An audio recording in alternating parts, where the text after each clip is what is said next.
एक बात अपने जीवन में सदा उतार करें। घर में अगर तुलसी का क्यारा है तो तुलसी महारानी हमें ये बता देती है कि हमारे घर में सुख आने वाला है कि दुख आने वाला है। जैसे शनि अपना प्रकोप दे रहा है या शनि उतर रहा है, ये किसी से पूछने की जरूरत नहीं पड़ती, अपने आप मालूम पड़ जाता। कैसे? शनि कथा अगर आपने सुनी हो तो उसमें व्याख्यान आता है शनि कथा में, पांव की चप्पल बार बार टूट रही हो, कमर से नीचे जो वस्त्र पहने हो वो फट रहे हो, कहीं पजामा है, धोती है, आदि वस्त्र हैं, कपड़े हैं, वो अपने आप फट। आज के जमाने में तो फटे फटाए पहनते हैं लोग, फैशन। उसकी गारंटी नहीं है, उसका हम वर्णन नहीं कर। हम जब पहनते हम समझ जाते हैं इसको शनि तो ऑलरेडी लगा ही हुआ। जब उनका घुटना घुटनी सब फटा हुआ दिखता है तो उसमें लग जाता है कि शनि पहले से लग गया बापड़ा, उनके पहने से तो मालूम पड़े।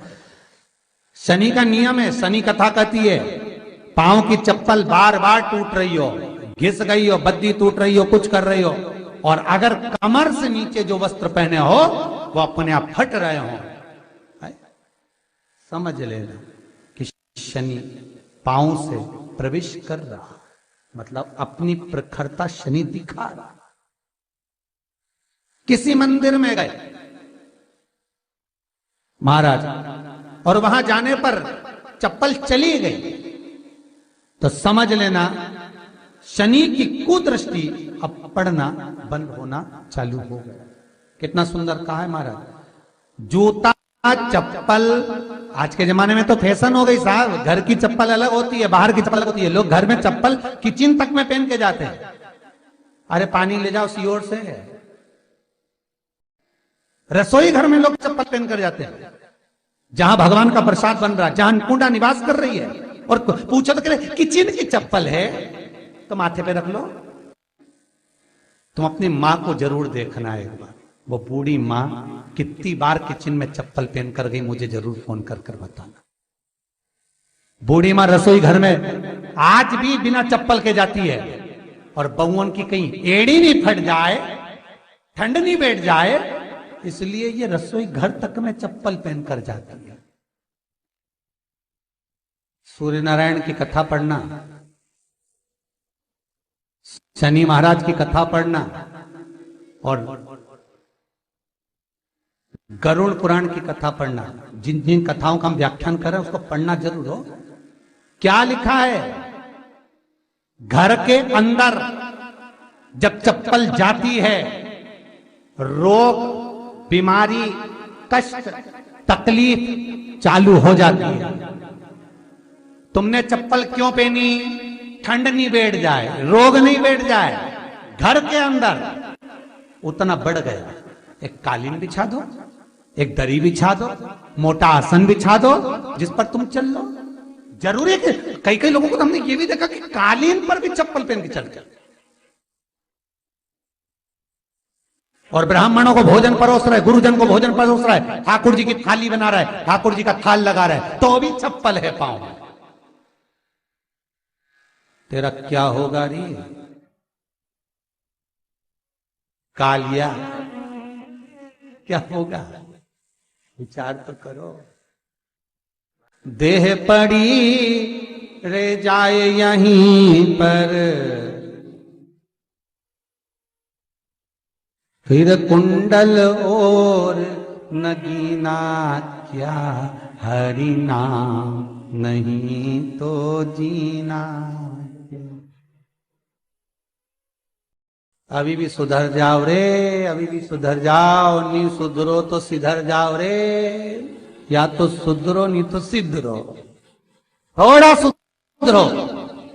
रसोई घर में अन्नपूर्णा रहती है, रसोई घर में शिव महापुराण की कथा कहती है जब भगवान शंकर को मां जगत जननी भोजन करा रही थी, शंकर जी ने वर मांगा था अन्नपूर्णा, ए अन्नपूर्णे, तुम मेरे घर के बच्चों का भरण पोषण कर रही है। इस मृत्यु लोक में जितने मनुष्य जन्म लेते हैं ये मेरे पुत्र कहलाते हैं। तो अन्नपूर्णा ने कहा, चिंता मत करना भोलेनाथ, जिस जगह पर एक स्त्री, बेटी, कन्या या घर की बहू या बूढ़ी मां भोजन बनाएगी, उस जगह पर मैं अन्नपूर्णा उसके शरीर में प्रवेश करूंगी। वो रसोई घर नहीं होगा, वो मेरा और तुम्हारा मंदिर कहलाएगा। अब मंदिर में चप्पल पहनकर भोजन का निर्माण करना, ये श्रेष्ठता है। एक आसन पटक लो आप रसोई घर के अंदर, जिस आसन पे खड़े होकर आप भोजन बना लो। मोटा सा आसन रख लो, चप्पल की जरूरत ही नहीं। श्रीमद् भागवत कथा कर रही है, तुलसी का मात्र स्मरण। तो शनि अपनी दृष्टि बता देता है। शास्त्र कहता है जब घर के अंदर प्रवेश करने के, जब आप घर में प्रवेश करें तो एक कोने में चप्पल को उतार दें। बाहर जगह नहीं है तो घर के अंदर प्रवेश कर कर लेफ्ट में चप्पल को उतार दें, और 7 या 3 कदम के अंदर चप्पल उतर जाना चाहिए घर के अंदर भी। और उसके बाद अगर चप्पल अंदर प्रवेश कर रही है तो राहु केतु शनि के साथ प्रवेश करते हैं, जिसके घर में बीमारी कभी पीछा नहीं छोड़ती। शनि कथा, सूर्य की कथा का स्मरण करिए, आपको मालूम है, पहचान हो जाता है। महाराज तुलसी बता देती है कि आपके घर की दशा क्या है। बार बार जल डालने के बाद भी तुलसी सूख रही है, बार बार आप पूजन कर रहे हैं, पाठ कर रहे हैं, तो भी तुलसी के दल सूख रहे हैं। तुलसी बता देगी कि तुम्हारे घर में तकलीफ आने वाली है, कष्ट आने वाला है, सूख रही है। किसी ने जरूर कुछ ना कुछ ऐसा है कि इसमें घर में कुछ तकलीफ आएगी, तुमने लगाया फिर सूखी, फिर लगाया फिर। तुलसा महारानी बता देती है कि कष्ट है। और जिस गमले की तुलसा घेर घमोर हो, फलित हो, आनंद में हो, तो उस घर में फिर दुख नहीं आता, समृद्धि खुद बढ़ती चली। जिन शंकर भगवान को आप जल चढ़ाते हो, जिन ठाकुर जी से आप लाड लड़ाते हो, जिन भगवान कृष्ण का आप स्मरण करते हो, राधा रानी का आप नाम जाप करते हो, जिस परमात्मा का आप भजन कर रहे हो, कीर्तन कर रहे हो, नाम जाप कर रहे हो, नाम स्मरण कर रहे हो, उससे तुम्हारा एक संबंध होना चाहिए, एक रिश्तेदारी होना चाहिए। और उससे जब तुम्हारा कोई संबंध रहेगा, उससे जब तुम्हारी कोई रिश्तेदारी रहेगी,